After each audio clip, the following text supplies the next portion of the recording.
Hi there, मैं हूं कुंज कारिया एंड वेलकम टू शार्पली, जहां हम आपको smart data driven investment decisions लेने में मदद करते हैं। हमें रोज क्वेश्चंस आते हैं, मैं पैसे बचा सकता हूं पर मुझे इन्वेस्ट कहां करना चाहिए, कौन से एसेट्स और इंस्ट्रूमेंट्स मुझे बेस्ट रिटर्न्स देंगे।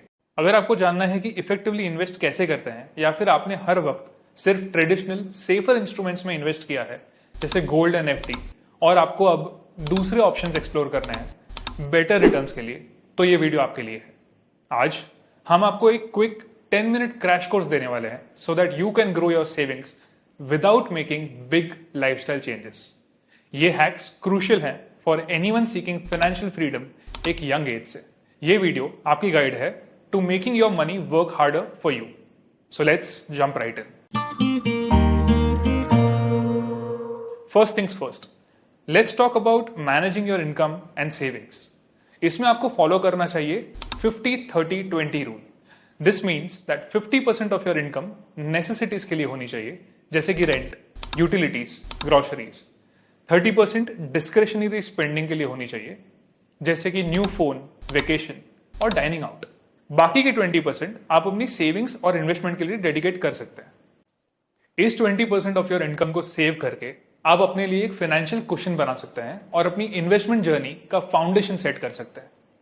The key is to consistently invest and invest a portion of your income, कितना भी बड़ा या छोटा क्यों ना हो। Next, let's discuss goal based investing. Specific financial goal set करना बहुत ही क्रूशियल है। ये गोल्स शॉर्ट टर्म ऑब्जेक्टिव्स भी हो सकते हैं like buying a new car, और लॉन्ग टर्म प्लान्स रिटायरमेंट के भी हो सकते हैं। शॉर्ट टर्म गोल्स जो टिपिकली 1 to 3 years के होते हैं, you should focus on low risk instruments, high yield savings accounts, short term fixed deposits और लिक्विड म्यूचुअल फंड्स इसके लिए आइडियल है। आपके पूरे पोर्टफोलियो में से 20% अमाउंट आपको शॉर्ट टर्म इन्वेस्टमेंट्स के लिए एलोकेट करना चाहिए। Long term goals like retirement और चिल्ड्रंस एजुकेशन यूजुअली 10 years से ज्यादा टाइम के लिए होते हैं।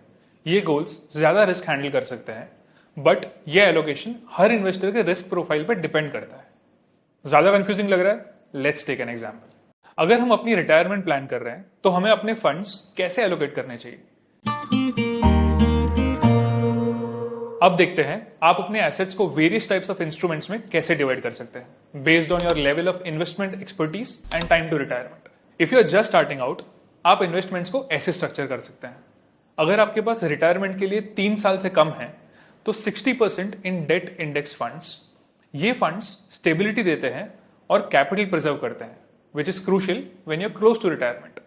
30% in equity index funds. Short timeline के साथ भी इक्विटीज में थोड़ा एक्सपोजर रख के you can boost your returns. 10% in active equity mutual funds. These funds are managed by professionals जो मार्केट को आउट परफॉर्म कर सकते हैं, giving you N opportunity for higher returns. अगर आपके पास रिटायरमेंट के लिए 3 से 15 साल हैं तो 20% इन डेट इंडेक्स फंड्स थोड़ी स्टेबिलिटी मेंटेन करने के लिए, 60% in equity index funds with a longer time horizon आप थोड़ा ज्यादा रिस्क अफोर्ड कर सकते हैं for higher returns. 20% in active equity mutual funds for stability with growth. अगर आपके पास 15 साल से भी ज्यादा का टाइम है तो 70% इन इक्विटी इंडेक्स फंड्स। ये लार्ज एलोकेशन आपको long term market growth capitalise करने में हेल्प करेगा। 30% in active equity mutual funds for additional growth opportunities. For people with some investment experience, तो आपकी स्ट्रैटेजी ऐसी होगी। अगर आपके पास रिटायरमेंट के लिए 3 साल से कम है तो 60% इन डेट इंडेक्स फंड्स आपकी सेविंग्स प्रिजर्व करने के लिए, 20% in equity index funds for some growth, 10% in active equity mutual funds for a mix of stability and growth, and 10% in direct equities to maximise returns through individual stock investments. अगर आपके पास retirement के लिए 3 से 15 साल है तो 20% in debt index funds risk को reduce करने के लिए, 40% in equity index funds for balanced growth, 30% in active equity mutual funds to take advantage of the market opportunities, and 10% in direct equities to diversify your portfolio. अगर आपके पास 15 साल से भी ज्यादा का टाइम है तो 60% in equity index funds for long term growth, 30% in active equity mutual funds, 10% in direct equities एक हैंड्स ऑन अप्रोच के लिए। अगर आप एक्सपर्ट हैं तो आपकी स्ट्रैटेजी और भी एग्रेसिव हो सकती है। अगर आपके पास रिटायरमेंट के लिए 3 साल से कम है तो 60% in debt index funds for capital preservation, 10% in equity index funds, 10% in active equity mutual funds and 20% in direct equities आपके एक्सपर्टीज को लेवरेज करने के लिए। अगर आपके पास रिटायरमेंट के लिए 3 to 15 ईयर्स है तो 20% in debt index funds risk balance करने के लिए, 30% in equity index funds, 30% in active equity mutual funds for market beating returns, 20% in direct equities growth को मैक्सिमाइज करने के लिए। अगर आपके पास 15 साल से भी ज्यादा का टाइम है तो 40% in equity index funds, 40% in active equity mutual funds high growth potential के लिए, 20% इन direct equities highest growth prospects के लिए। हमने हर एक एलोकेशन को एक इन्वेस्टर के एक्सपर्टीज और टाइम होराइजन को मैच करने के लिए डिजाइन किया है, balancing risk and returns effectively. Remember, ये गाइडलाइंस है और आपको इसे अपने पर्सनल फाइनेंशियल सिचुएशन और गोल्स को मैच करने के लिए एडजस्ट करना चाहिए। फाइनली बात करते हैं पावर ऑफ कंपाउंडिंग रिटर्न्स के बारे में। Compounding is when your investment earnings generate their own earnings. Over time ये आपको एक्सपोनेंशियल ग्रोथ दे सकते हैं। Let's take a real world example.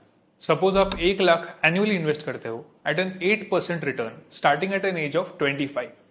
Bye the time you are 60 आपका इन्वेस्टमेंट वैल्यू 35 lakhs है, बट विद कंपाउंडिंग यही investment grows to 1.72 crores। Now if instead of 1 lakh suppose आप 80,000 annually invest करते हो तो total amount at the age of 60 would be 1.38 crores। सिर्फ 20,000 per year कम invest करने से आपका पोर्टफोलियो वैल्यू 34 lakhs से कम हो जाता है। सपोज आप 1 लाख एनुअली इन्वेस्ट करते हैं बट स्टार्ट करते हैं at the age of 35 instead of 25। By the time you are 60 आपका इन्वेस्टमेंट सिर्फ 73 lakhs तक ग्रो करेगा। सिर्फ 10 years लेट स्टार्ट करके योर ओवरऑल कॉर्पस आधे से भी ज्यादा कम हो जाता है।